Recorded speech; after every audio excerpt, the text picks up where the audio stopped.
Hello students, today we are going to discuss the next activity sheet number 5 for ninth class.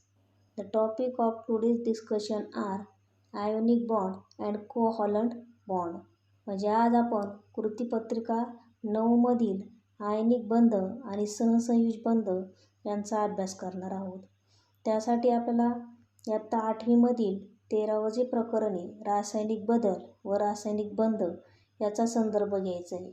म्हणजे 13 नंबरचा जो chapter आहे chemical changes and chemical bond याचा reference घेऊन आपण ionic and covalent bond याच्या concept आहेत त्या समजून घेणार आहोत. मग आयोनिक आणि कोव्हॅलंट बॉन्ड हे जे आहेत ते केमिकल बॉन्डचे टाईप्स आहेत बघा. मग केमिकल बॉन्ड कशाला म्हणायचं तर it is a strong force of attraction holding atom together in a molecule or a compound resulting from the sharing or transfer of electron. म्हणजे एखादं जे संयुग असतं किंवा रेणू असतात त्या रेणूतील 2 किंवा अधिक जे अणू असतात त्यांना एकत्र बांधून ठेवण्यासाठी जे काही आकर्षण बल कारणीभूत असतं त्याला रासायनिक बंध असं म्हटलं जात असतं.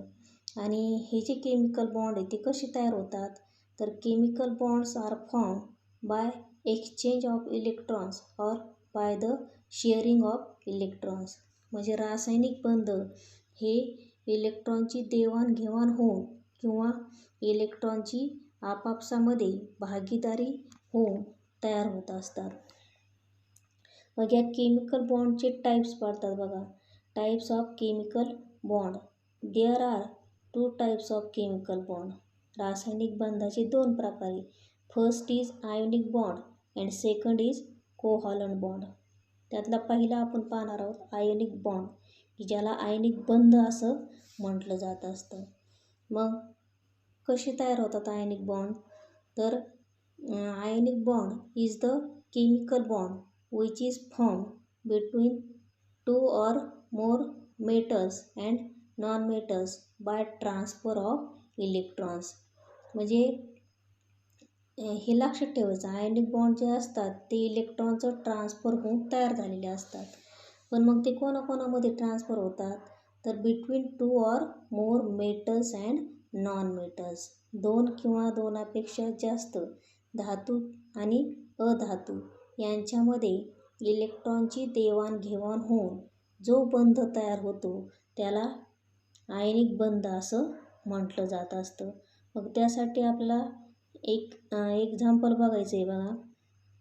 या ठिकाणी आपल्याला सोडियम क्लोराईडचं एक्झाम्पल दिलेलं आहे.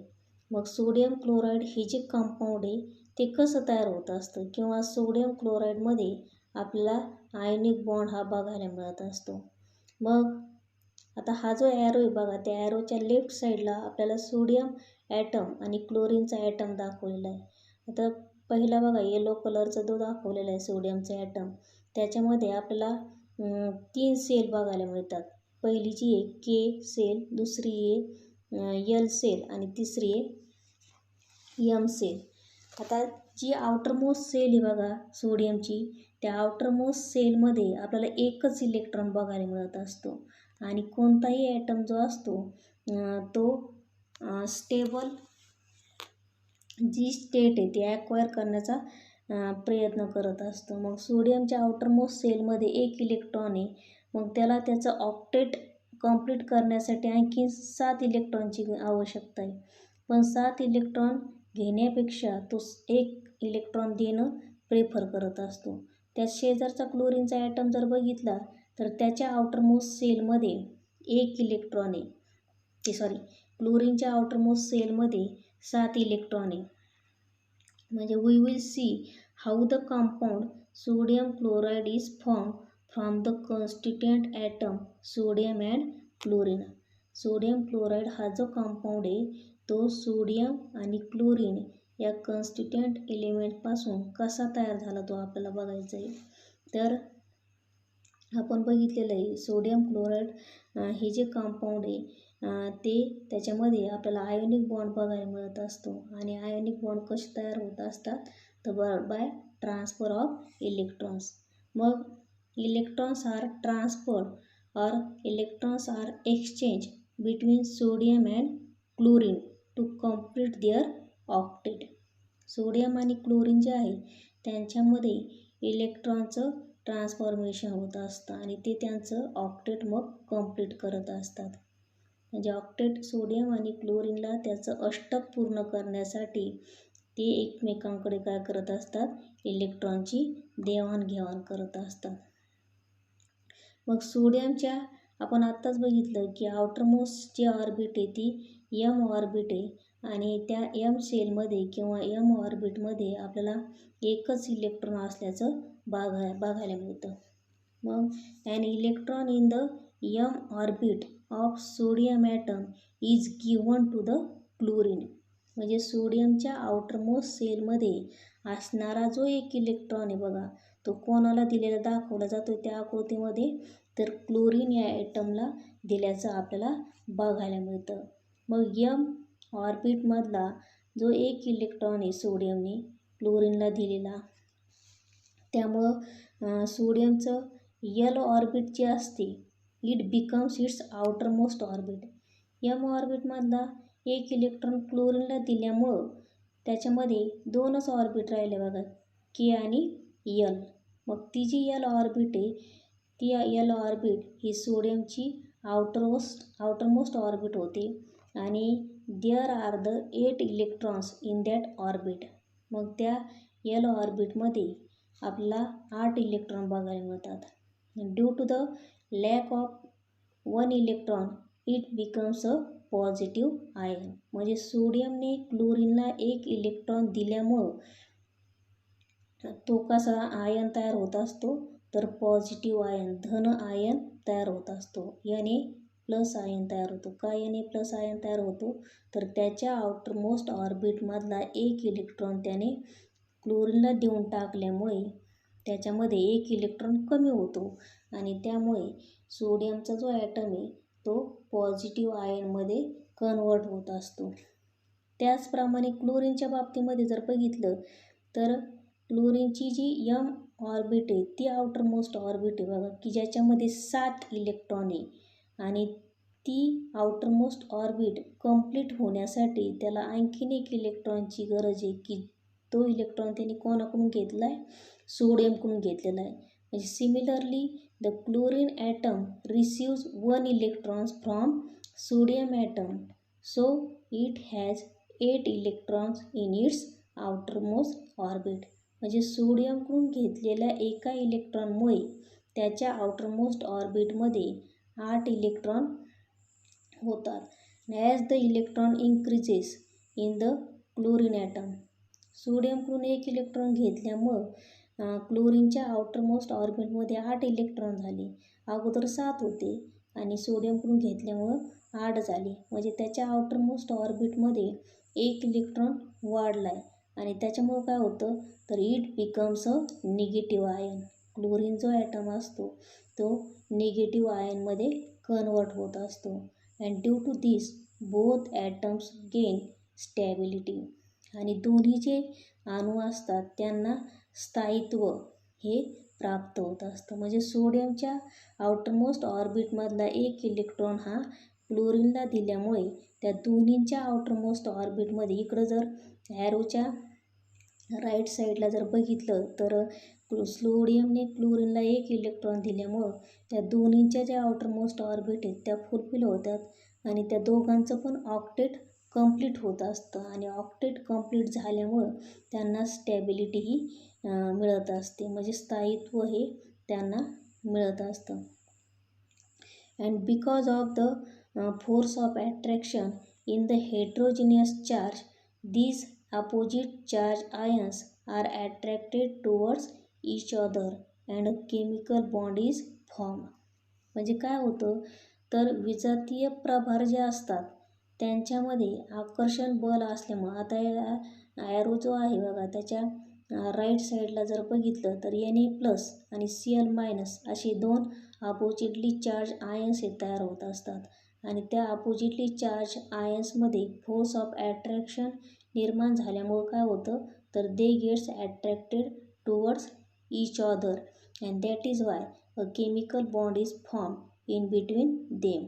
म्हणजे विजातीय प्रभारामध्ये आकर्षण बल असल्यामुळे ते जे विरुद्ध प्रभारी आयन आहेत ते एकमेकांकडे खेचले जातात, एकमेकांकडे आकर्षले जातात आणि त्यामुळे त्यांच्यामध्ये रासायनिक बंध हा तयार होत असतो. म्हणजे अशा प्रकारे आयोनिक बॉन्ड हा तयार होत असतो. म्हणजे आयोनिक बॉन्ड कसा तयार होत असतो तर बाय ट्रान्सफर ऑफ इलेक्ट्रॉन्स. त्यानंतर दुसरा टाईप आपल्याला बघायचा आहे केमिकल बॉन्डचा कोव्हॅलंट बॉन्ड, की ज्याला सहसंयोज बंध असं म्हटलं जातं. मग सहसंयोज बंध म्हणजे काय तर the chemical bond form by sharing of valence electrons of two atom with each other. That chemical bond is known as the covalent bond. म्हणजे दोन जे अणू आहेत त्या अणूमध्ये आपापसामध्ये इलेक्ट्रॉनची भागीदारी होऊन जो रासायनिक बंध तयार होतो त्याला सहसंयोज बंध असं म्हटलं जात असतं. दोन अणूंनी एकमेकांबरोबर इलेक्ट्रॉनची भागीदारी केल्यामुळे जो बंध तयार होतो त्याला सहसंयोज बंध असं म्हटलं जात असतं. आता याचं उदाहरण जर द्यायचं झालं तर हायड्रोजनचं आपल्याला उदाहरण देता येईल. बघा, हायड्रोजन या ठिकाणी आपल्याला फिगर दाखवलेली बघा, ग्रीन कलरचे हायड्रोजनचे ॲटम त्या ठिकाणी दाखवलेले. We know that hydrogen has 1 electron in its atom. हायड्रोजनचा ॲटम जर घेतला तर त्याच्या आउटरमोस्ट सेलमध्ये एकच इलेक्ट्रॉन असतो. त्याची फर्स्ट सेल हीच आउटरमोस्ट सेल असते आणि त्या आउटरमोस्ट सेलमध्ये एक इलेक्ट्रॉन असतो. म्हणजे there is 1 electron less to complete its electron binary. त्याला त्याचं इलेक्ट्रॉन द्विक पूर्ण करण्यासाठी एका इलेक्ट्रॉनची आवश्यकता असते. आणि व्हॅलन्सी ऑफ हायड्रोजन इज 1. हायड्रोजनची संयुजा 1 असते. आपण हे कालच बघितले बघा. म्हणजे त्याची जी बाह्यतम कक्षा आहे ती पूर्ण करण्यासाठी त्याला आणखीन एका इलेक्ट्रॉनची आवश्यकता असते. मग ते दोन जे हायड्रोजनचे ॲटम आहेत ते काय करतात बघा, आपापसामध्ये इलेक्ट्रॉनचं शेअरिंग करतात. Each hydrogen atom share its own electron. As a result the electron doublet of both the hydrogen atom is completed. मग या ठिकाणी दाखवलेलं आहे बघा आपल्याला ही जी आकृती, त्या आकृतीच्या ॲरोच्या लेफ्ट साईडला जर बघितलं तर 2 हायड्रोजन ॲटम आहेत. त्यांच्या आउटरमोस्ट ऑर्बिटमध्ये एक इलेक्ट्रॉन आहे आणि त्याचं इलेक्ट्रॉन बायनरी कंप्लीट करण्यासाठी त्याला आणखीन एका इलेक्ट्रॉनची आवश्यकता आहे. मग ते काय करतात तर आपापसामध्ये शेअरिंग करतात. राईट साईडला जर बघितलं तर त्या दोन्ही हायड्रोजन ॲटममध्ये एका इलेक्ट्रॉनचं शेअरिंग झालेलं आहे आणि ते जे दोन्ही हायड्रोजन ॲटम आहेत त्यांचं बायनरी जे आहे किंवा इलेक्ट्रॉन ड्युप्लेट जे आहे ते कंप्लीट झाल्याचं बघायला मिळतं. Hydrogen and chemical bond is form between them. मग त्यांच्या दोघांमध्ये तयार झालेला जो केमिकल बॉन्ड असतो तो कोव्हॅलंट बॉन्ड असतो. कारण का तर त्या दोघांनी इलेक्ट्रॉनचं आपापसामध्ये शेअरिंग केलेलं असतं. मग आता हे जे कोव्हॅलंट बॉन्ड आहेत त्याचे परत टाईप्स पडतात बघा. टाईप्स ऑफ कोव्हॅलंट बॉन्ड, सहसंयोज बंधाचे प्रकार. Depending upon how many pair of electrons participate in the formation of covalent bond, there are 3 types of covalent bond. म्हणजे सहसंयोज बंध तयार होताना किती इलेक्ट्रॉनच्या जोड्यांची भागीदारी झाली होती यावरून सहसंयोज बंधाचे 3 प्रकार पडत असतात. आपण आता हायड्रोजनच्या जो ॲटम बघितला बघा त्याच्यामध्ये एक इलेक्ट्रॉनची पेअर जी आहे त्यांची शेअरिंग झालेली. मग तसंच किती इलेक्ट्रॉनच्या जोड्यांची शेअरिंग झाली त्यावरून कोव्हॅलंट बॉन्डचे 3 प्रकार पडतात. पहिला आहे सिंगल बॉन्ड की ज्याला एकेरी बंध म्हटलं जातं. दुसरा आहे डबल बॉन्ड की ज्याला दुहेरी बंध म्हटलं जातं आणि तिसरा आहे ट्रिपल बॉन्ड की ज्याला तिहेरी बंध असं म्हटलं जात असतं. मग सिंगल बॉन्ड जो आहे त्या सिंगल बॉन्डमध्ये काय होतं तर a pair of electrons shared, म्हणजे एका इलेक्ट्रॉनच्या जोडीची त्यामध्ये भागीदारी होत असते. त्याचं एक्झाम्पल जर द्यायचं झालं तर मॉलिक्यूल ऑफ हायड्रोजन, आपण आत्ताच बघितलं हायड्रोजनचा जो मॉलिक्यूल आहे त्याच्यामध्ये एका इलेक्ट्रॉनची जी पेअर आहे त्याचं शेअरिंग होत असतं, त्यामुळे हायड्रोजनचा जो मॉलिक्यूल असतो त्याच्यामध्ये सिंगल बॉन्ड असतो. डबल बॉन्डचं जर सांगायचं झालं तर त्यामध्ये 2 pair of electrons are shared, म्हणजे इलेक्ट्रॉनचे जे जोडे आहेत त्या 2 जोड्यांची त्यांच्यामध्ये भागीदारी होत असते, म्हणून त्याला डबल बॉन्ड म्हटलं जात असतं. त्याचं एक्झाम्पल जर द्यायचं झालं तर मॉलिक्यूल ऑफ ऑक्सिजन, ऑक्सिजनचा मॉलिक्यूल तयार होताना त्या ठिकाणी इलेक्ट्रॉनच्या 2 जोड्यांची भागीदारी होत असते, त्यामुळे ऑक्सिजनचा जो मॉलिक्यूल असतो त्याच्यामध्ये आपल्याला डबल बॉन्ड बघायला मिळत असतो. आणि ट्रिपल बॉन्डमध्ये जर सांगायचं झालं तर 3 pair of electrons are share, त्याच्यामध्ये 3 इलेक्ट्रॉनच्या जोड्यांची भागीदारी होत असते. मग त्याचं एक्झाम्पल जर द्यायचं झालं तर मॉलिक्यूल ऑफ नायट्रोजन, म्हणजे नायट्रोजनचा जो रेणू आहे तो तयार होताना 3 इलेक्ट्रॉनच्या जोड्यांची भागीदारी घडून येत असते. म्हणजे अशा प्रकारे हे कोव्हॅलेंट बॉन्डचे आपल्याला टाईप सांगता येतील, सिंगल बॉन्ड, डबल बॉन्ड आणि ट्रिपल बॉन्ड. आपण आयोनिक बॉन्डमध्ये बघितलं त्या ठिकाणी इलेक्ट्रॉनचं ट्रान्सफॉर्मेशन होत असतं मेटल नॉन मेटलमध्ये. आणि कोव्हॅलेंट बॉन्ड कसे तयार होत असतात तर इलेक्ट्रॉनचं शेअरिंग होऊन कोव्हॅलेंट बॉन्ड हे तयार होत असतात. त्यानंतर आपल्याला बघायचं आहे सराव, याच्यामध्ये काही प्रश्न दिलेले आहेत, त्या प्रश्नांची उत्तरं आपण शोधूया. पहिला जो प्रश्न आहे तो असा आहे, state the types of chemical bond, म्हणजे रासायनिक बंधाचे प्रकार सांगा. मग आपण आत्ताच बघितले बघा, रासायनिक बंधाचे 2 प्रकार पडतात. पहिला आहे आयोनिक बॉन्ड आणि दुसरा आहे कोव्हॅलेंट बॉन्ड्स, आयनिक बंध आणि सहसंयोज बंध. क्वेश्चन सेकंड बघा काय आहे, सहसंयोज बंधाचे कोणते प्रकार पडतात. State the types of covalent bond. Covalent बॉन्डचे 3 प्रकार पडतात, single bond, double bond and triple bond. आता या ठिकाणी आपल्याला तिसऱ्या प्रश्नामध्ये एक आकृती दाखवलेली आहे आणि आकृतीमध्ये तयार होणारा जो संयोग आहे त्या संयोगामध्ये कोणत्या प्रकारचे बंध तयार होतात ते विचारलेलं आहे. मग आता आकृतीमध्ये जर बघितलं तर क्लोरीन, मॅग्नेशियम आणि क्लोरीन असं दाखवलेलं आहे.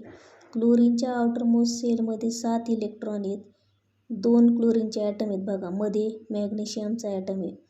आणि मॅग्नेशियमच्या आउटरमोस्ट सेलमध्ये 2 ॲटम आहेत, ते 2 इलेक्ट्रॉन आहेत. मग मॅग्नेशियमच्या आउटरमोस्ट सेलमधले ते जे 2 इलेक्ट्रॉन आहे, एक इलेक्ट्रॉन इकडच्या क्लोरीन ॲटमला दिला आहे आणि दुसरा एक इलेक्ट्रॉन जो आहे तो लेफ्ट साईडच्या क्लोरीन ॲटमला दिलेला आहे. आणि मॅग्नेशियमने त्याच्या आउटरमोस्ट सेलमधले दोन्ही इलेक्ट्रॉन हे 2 क्लोरीन ॲटमला ट्रान्सफर केलेले आहेत.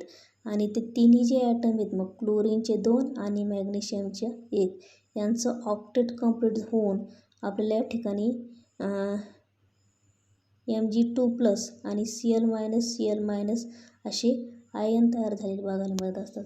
म्हणजे या ठिकाणी मॅग्नेशियमकडून क्लोरीनकडं इलेक्ट्रॉनचं ट्रान्सफॉर्मेशन झालेलं आहे. आणि इलेक्ट्रॉनचं ट्रान्सफॉर्मेशन होताना कोणते बॉन्ड तयार होत असतात तर आयोनिक बॉन्ड. आयोनिक बॉन्डमध्ये आपण बघितलेलं आहे की इलेक्ट्रॉनचं ट्रान्सफॉर्मेशन हे होत असतं. आणि चौथा प्रश्न आहे बघा, खालील आकृतीमध्ये तयार होणाऱ्या संयोगात कोणत्या प्रकारचा बंध तयार होतो, म्हणजे which types of bond is form in the compound form in the following figure. या फिगरमध्ये कोणत्या प्रकारचा संयुग तयार होताना कोणत्या प्रकारचा बंध तयार झाल्याचा बघायला मिळतो. तर कोणत्या प्रकारचा बंध तयार होतो तर या ठिकाणी आपण बघितलं तर हायड्रोजन मध्ये ऑक्सिजन आहे आणि परत हायड्रोजन आहे. आणि इकडं राईट साईडला जर बघितलं तर हायड्रोजन आणि ऑक्सिजनमध्ये एका इलेक्ट्रॉनची जी पेअर आहे त्यांची शेअरिंग झाल्याचं आपल्याला बघायला मिळत असतं. आणि शेअरिंग कोणत्या बॉन्डमध्ये होत असतं तर कोव्हॅलंट बॉन्डमध्ये होत असतं. म्हणजे या ठिकाणी वॉटर मॉलिक्यूल तयार होताना आयोनिक बॉन्ड तयार झाल्याचं आपल्याला कोव्हॅलंट बॉन्ड तयार झाल्याचं आपल्याला बघायला मिळत असतो. आणि तो सिंगल कोव्हॅलंट बॉन्ड एकेरी सहसंयोजी बंध आपल्याला त्या ठिकाणी झाल्याचं बघायला मिळत असतं. कारण का तर त्या ठिकाणी 1 pair of electron is shared between hydrogen and oxygen atom. आणि त्यानंतर लास्ट क्वेश्चन आहे बघा 5 नंबरचा. धन आयन निर्माण होताना इलेक्ट्रॉनची देवघेव होते की त्यांच्यात संधान होते. म्हणजे do electrons exchange or share during formation of positive ion. धन आयन तयार होत असताना इलेक्ट्रॉनची भागीदारी होती की इलेक्ट्रॉनची देवघेव होती असं विचारलेलं आहे. मग आपण बघितलं आहे बघा धन आयन आणि ऋण आयन केव्हा तयार होतात, कोणतं बॉन्ड फॉर्मेशन होताना होतं तर आयोनिक जे बॉन्ड आहेत त्यामध्ये आपल्याला पॉझिटिव्ह आयन आणि निगेटिव्ह आयन हे तयार झालेले बघायला मिळत असतात. आणि आयोनिक बॉन्डमध्ये काय होत असतं तर इलेक्ट्रॉनचं एक्सचेंज होत असतं किंवा इलेक्ट्रॉन जे असतात ते ट्रान्सफर होत असतात. म्हणजे during the formation of positive ion electrons are exchange. धन आयन निर्माण होताना इलेक्ट्रॉनचं काय होत असतं देवाणघेवाण होत असते. म्हणजे अशा रीतीने आज आपण आयनिक बंध आणि सहसंयोजी बंध कसे तयार होतात ते बघितलेलं आहे. आता हा जो होमवर्क आहे किंवा हा जो गृहपाठ आहे तुम्ही तुमच्या वहीमध्ये लिहून काढायचं आहे. आणि ज्या मुलांनी टेस्ट सोडवलेली नाही बघा त्यांनी ती टेस्ट सोडवायची. मी लिंक पाठवलेली ग्रुपवर. थँक्यू.